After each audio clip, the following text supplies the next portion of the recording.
श्री सत्यनारायण भगवान की संपूर्ण व्रत कथा।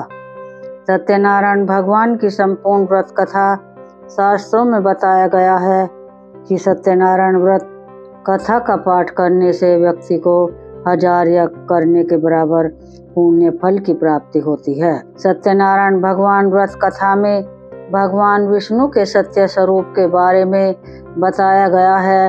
इस व्रत का पाठ करने से घर में सुख समृद्धि का वास होता है और भगवान विष्णु की कृपा बनी रहती है।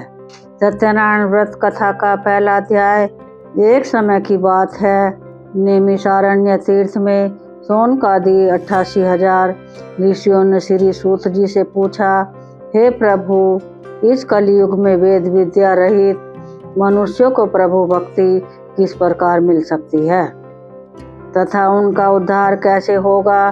हे मुनि श्रेष्ठ, कोई ऐसा तप बताइए जिससे थोड़े समय में ही पुण्य मिले और मनवांछित फल भी मिल जाए। इस प्रकार की कथा सुनने की हमारी सबकी इच्छा है।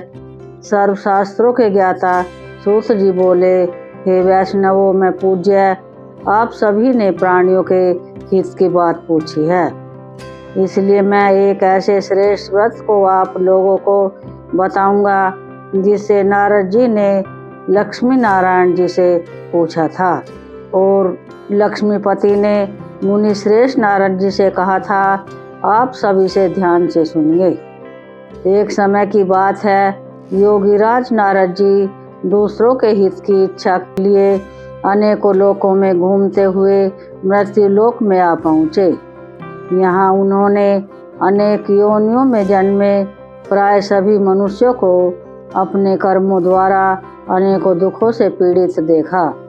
उनका दुख देख नारद जी सोचने लगे कि कैसा यत्न किया जाए जिससे करने से निश्चित रूप से मानव के दुखों का अंत हो जाए। इसी प्रकार पर मनन करते हुए वह विष्णु लोक में गए।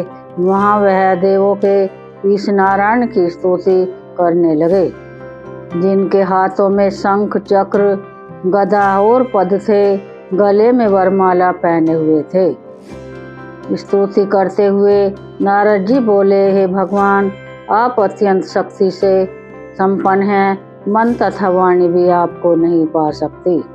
आपका आदि मध्य तथा अंत नहीं है। निर्गुण स्वरूप दृष्टि के कारण भक्तों के दुख को दूर करने वाले हैं। आपको मेरा नमस्कार है। नारद जी की स्तुति सुन विष्णु भगवान बोले, हे मुनि श्रेष्ठ, आपके मन में क्या है?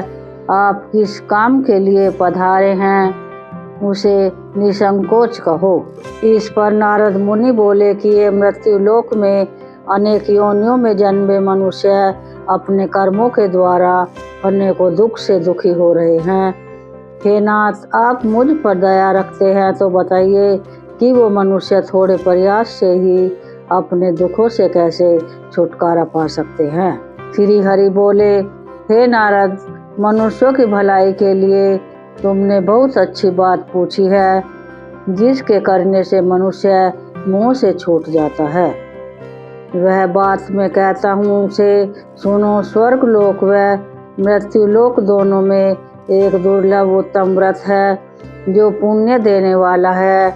आज प्रेम वश होकर मैं उसे तुमसे कहता हूँ।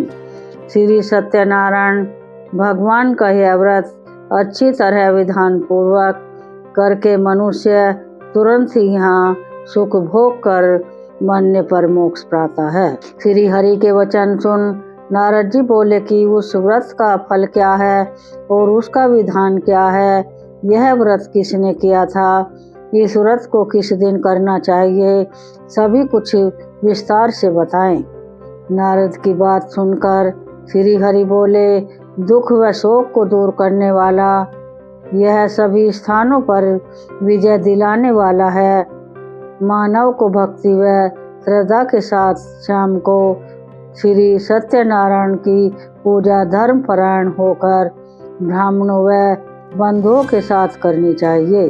भक्ति भाव से ही नैवेद्य केले का फल, घी, दूध और गेहूं का आटा सवाया ले गेहूं के स्थान पर साठी का आटा, शक्कर तथा गुड़ लेकर वह सभी भक्षण योग्य पदार्थों को मिलाकर भगवान का भोग लगाए।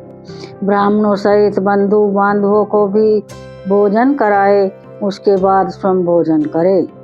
भजन कीर्तन के साथ भगवान की भक्ति में लीन हो जाए। इस तरह से सत्यनारायण भगवान का यह व्रत करने पर मनुष्य की सारी इच्छाएं निश्चित रूप से पूरी होती हैं।